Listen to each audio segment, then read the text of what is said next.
নমস্কার বন্ধুরা, আমি শিল্পা। আমার রান্নাঘরে আপনাদের সবাইকে স্বাগত। আজ আমি নিয়ে হাজির হয়েছি আপনাদের জন্য নতুন একটি নিরামিষ পনিরের রেসিপি। এই নিরামিষ পনিরের তরকারিটি বানাতে খুবই সহজ, খেতেও লাগে দুর্দান্ত টেস্টি। এইভাবে রান্না করে আপনারা রুটি, লুচি, পরোটার সাথে পরিবেশন করতে পারেন, আবার গরম গরম ভাতের সাথেও খেতে পারেন। তাহলে চলুন যাই মূল রেসিপিতে। এখানে আমি নিয়েছি 300 গ্রাম পনির। পনিরগুলোকে আমি ছোট ছোট সাইজ করে কেটে নেব।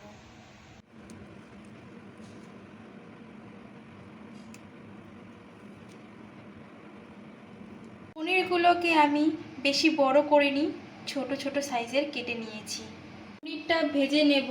কড়াইটা গরম করে নিয়েছি, দিয়ে দিচ্ছি সাদা তেল।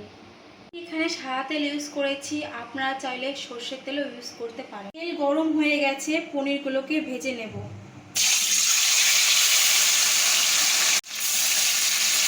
পনিরগুলোকে লাল লাল করে ভেজে নেব। পনিরটি আমার ভাজা হয়ে গেছে, হালকা গোল্ডেন কালার চলে এসছে। পনিরটি এখন নামিয়ে নেব। নিরামিষ পনিরটি বানানোর জন্য আমি আগে থেকে কেটে রেখেছি 3টি বড় সাইজের আলু, একটা বড় সাইজের গাজর, একটা ছোট্ট ফুলকপি, 2টি বড় সাইজের ক্যাপসিকাম আর একটা বড় সাইজের টমেটো। ওই তেলে ভেজে নেব কেটে রাখা গাজর।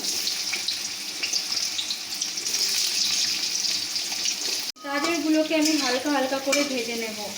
গাজরটি হালকা হালকা ভাজা হয়ে গেছে, একই সাথে ভেজে নেব কেটে রাখা ফুলকপি। সঙ্গে ভেজে নেব আলুগুলো।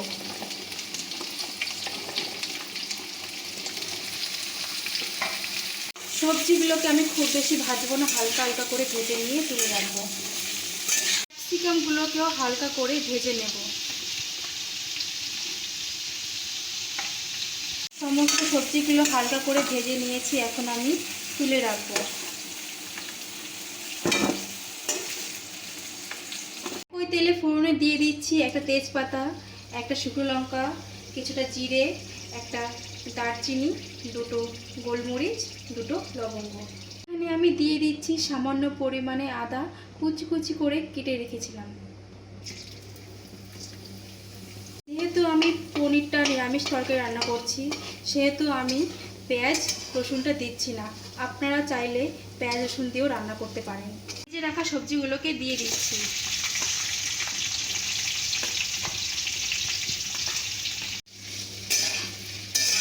কেটে রাখা টমেটো কুচিগুলো দিয়ে দিচ্ছি। সব সবজিগুলোকে একসাথে ভালো করে নেড়ে চেড়ে নেব। সবজিগুলো সব ভাজা হয়ে গেছে, দিয়ে দিচ্ছি পরিমাণ মতো লবণ, দিয়ে দিচ্ছি পরিমাণ মতো হলুদ, দিয়ে দিচ্ছি 1 চামচ ধনিয়ার গুঁড়ো, দিচ্ছি 1 চামচ জিরে গুঁড়ো,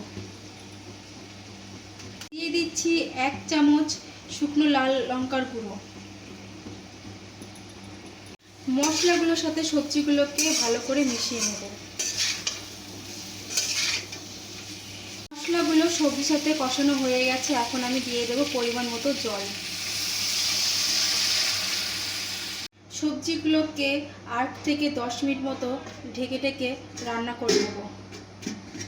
8 মিনিট হয়ে গেছে, ঢাকনাটা খুলে নেব।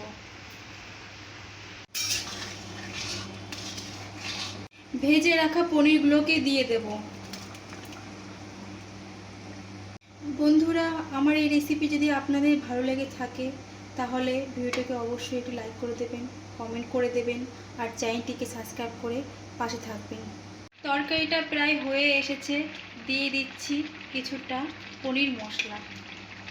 নিরামিষ পনিরের তরকারিটা তৈরি হয়ে গেছে, এখন আমি দিয়ে দেবো কুচিয়ে রাখা ধনেপাতা। এখন আমি গ্যাসের ফ্লেমটা অফ করে দেব। গ্যাসের ফ্লেমটা অফ করে 5 মিনিটের জন্য সবজিটা ঢেকে রাখছি।